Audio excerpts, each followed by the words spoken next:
Hello everyone, Mr. Eveything English here. Today I want to start going through some poetry. In particular, I want to start with the AQA Power and Conflict section, and the poem we're going to be going through today is War Photographer. So you might want to get your pens and your poem at hand, and anything you think I say is worth making a note, go for it. Alright, the poem begins. In his dark room he is finally alone. Finally, the word finally emphasizes that he's been waiting for this moment for a very long time. But he's happy to be in his dark room. It's an oxymoron. You don't normally want to be alone in the dark.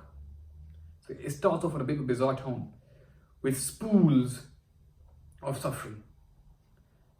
Now guys, spools, the word spools, if it closes, the word spools is, in the old school cameras, you would put like a reel of film into the camera and then take a picture. And then you process that reel to make photos.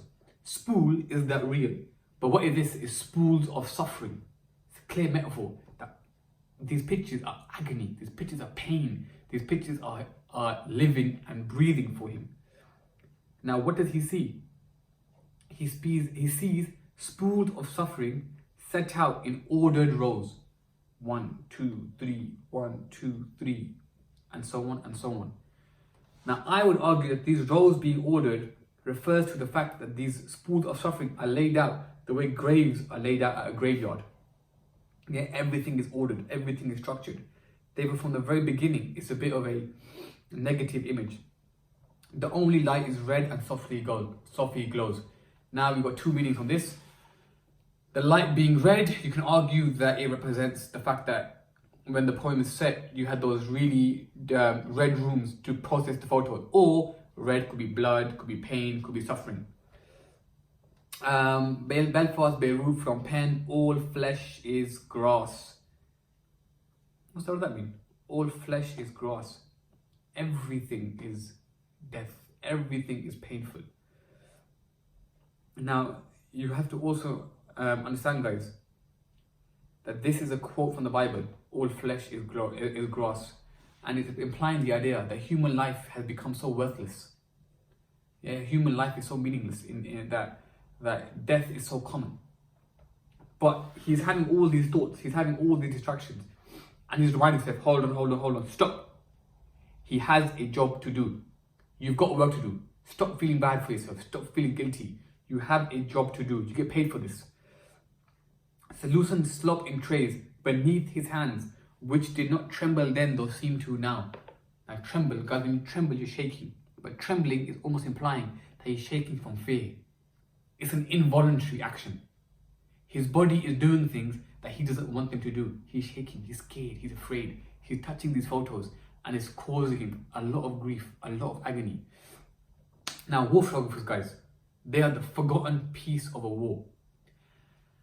When you go on your Facebook or your Instagram or you're on BBC News, Sky News, and you watch a clip from a war zone place, bombs being dropped or someone dying, do you ever question, I wonder how the person behind the camera feels? I would argue very rarely. And this is exactly what the war photographer is going through. He is the man behind the camera, but nobody cares about him. If you're a soldier, they care a little bit more, but not a lot. If you're a war photographer, forget you. All you do is take photos. But we see he does more than that. So his hands are trembling, he's struggling. Now he gets a bit sarcastic and he feels bad for his life. He's home again to ordinary pain, which simple weather can dispel. Look at what we complain about. We complain about the weather. It's too hot, it's too cold, it's raining. But look at what they go through. To fields which don't explode beneath the feet of running children in a nightmare. He's saying our pain, our suffering is nothing. Where I've come from, where I took these photos, there's bombs blasting left, right, and center. There's children running in pain. And you're complaining about the weather. Like, come on, get real. Now, he says something is happening. The word something, he can't describe it. And what happens? He begins to hallucinate. He begins to see things. And he personifies the pictures. A stranger's features. Now, keyword there, guys, stranger. He's documenting the people who have died in war, so he's taking photos of them. Now, these strangers, and him now have a very strong connection. Because the strangest features twist before his eyes, a half-formed ghost. He's seeing things. He's hallucinating. He can't get over what he's seeing. Call it PTSD if you like. And then he remembers who this photo is of. He remembers the cries of this man's wife. How he sought approval without words. Imagine, dead body on the floor, wife crying. He woke up without words. He just looked at her. You know what I'm going to do, take a picture. Snap, snap. He sought approval without words to do what someone must. He feels bad that he's using someone's loss, someone's agony, someone's pain. This wife has lost her husband, but for him, the picture is important. I need to capture the perfect shot so we can put it in the paper. It shows you how war has become entertainment. For who? For me and you. Because we are the people he takes these photos for. And that's what he says in the last stanza. 100 agonies, the metaphor, 100 agonies in black and white. All the photos are laid out in front of him. And they represent pain, they represent agony, represent suffering. But what will happen? His editor will pick 5 or 6. I like that one, nah, like that one, that's okay. There's no emotion. It's the war photographer who's suffering. He'll pick 5 or 6 for Sunday's paper.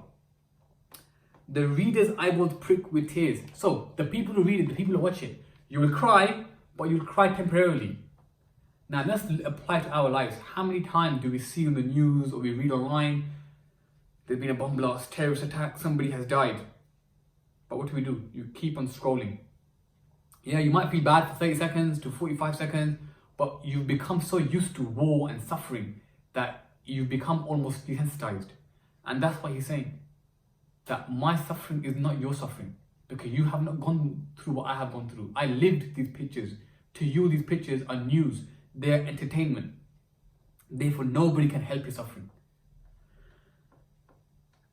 And that's where the poem kind of ends. Now, the key message from this poem is that he shows you the negative side of war for the people who are almost ignored. And it's a jab at propaganda. How war is used for entertainment, is used to show off the British Empire, for example. But really, war is disastrous. It causes suffering, it causes loss of life, and it causes people who come back from the war to suffer with great mental problems, PTSD, and they end up committing suicide because they feel so bad with what they've seen. Now, that's the content of the poem War Photographer. I haven't spoken so much about structure or form, but that should give you a gist of the poem. In a future video, I'll now talk about structure, form, language, AO3 in a bit more detail. But that was just a quick video. I'm not sure how long it is, maybe about 10 minutes, talking about the poem War Photographer. Any questions, guys, please leave a comment. Please like it, please share the video. Please subscribe to my channel. Please follow me on Instagram. Once again, and as always, thank you for watching.